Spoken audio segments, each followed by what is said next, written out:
Okay, bago tayo magsimula sa ating contribution tonight sa Misteryo Musika,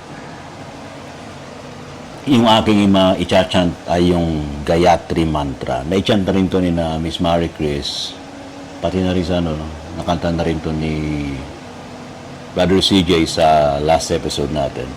Tatry ko using this one. Pero in the meantime, ano nga ba yung Gayatri Mantra?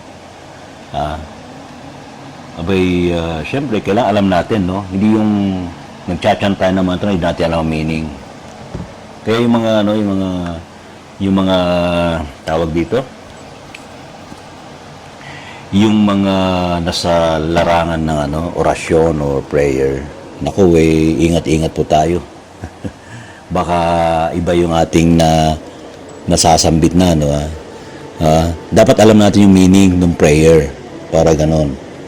Okay, so ang Gayatri Mantra, it is considered as a universal prayer. O, di ba? It is considered as a universal prayer. Yan, ha? Yan yung Gayatri Mantra. Yan. Considered na universal prayer. Testing lang yan. So, ang general meaning daw ng Gayatri Mantra is we meditate on that most adored Supreme Lord, the Creator, whose effulgence or divine light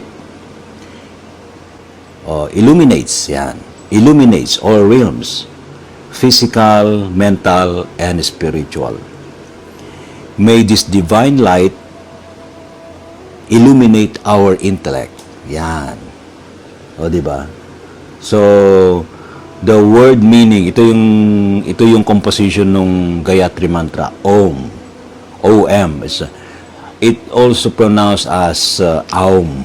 Aum. Yan na. Aum. Yun. So, yung meaning ng Om, it's a primeval sound. So, yung sunod nun, Om Bur. Bur, B-U-B-H-U-R. It means the physical body, physical realm. Om Bur. Yung sunod naman ay Buva. Om Bur Buva. Which means the life force, the mental realm. Om Bur Buvas Vaha. Ombur Buvas Va. Actually, yung sunod ay Zuba. Pero if you pronounce it sa mantra, it's Ombur Buvas Va. The soul, spiritual realm. Ayun. Yun ang meaning ng Zuba. Then, yung sunod, Tat. Tat Sabitur. Yun, yung Tat. Tat means that God. That God. Tat Sabitur.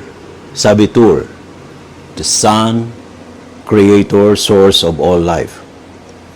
Tat Sabitur Varenyam. Meaning nun ay adore. Ayan, Varenyam.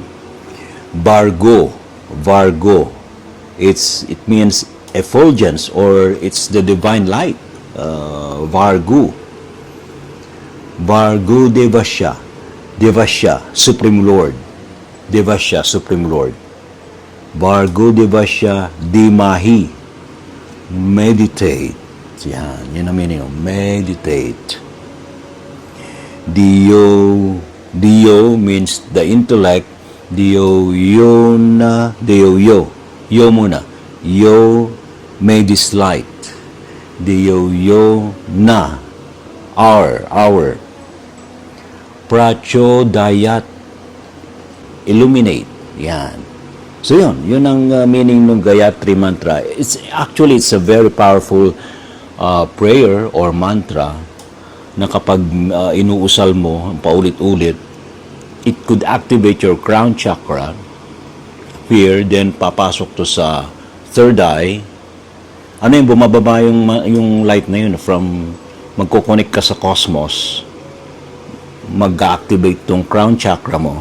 Nandito kasi yung crown chakra eh. Then, bababa siya, yung light, mag-activate yung to, known as third eye or the ajna. Then, papabayan hanggang sa throat. Mag-activate habang nagkumusal ka. Then, sa heart chakra. Ganito yan, upper chakra yan. Upper chakras ang nag-activate. So, it's a universal prayer. Now, tatry na nating i-chant ang Gayatri Mantra using this djembe drum. Alright, ito na. I-try natin ito ating djembe drum. Ang mantra nating i-chant ay ang Gayatri Mantra. Sa sarili ko lang style, and of course, pagpasensya na po ninyo kung mayroong sablay, but I am trying my best to use this one, djembe drum, at my own pace and while chanting the mantra. Okay? Okay, go.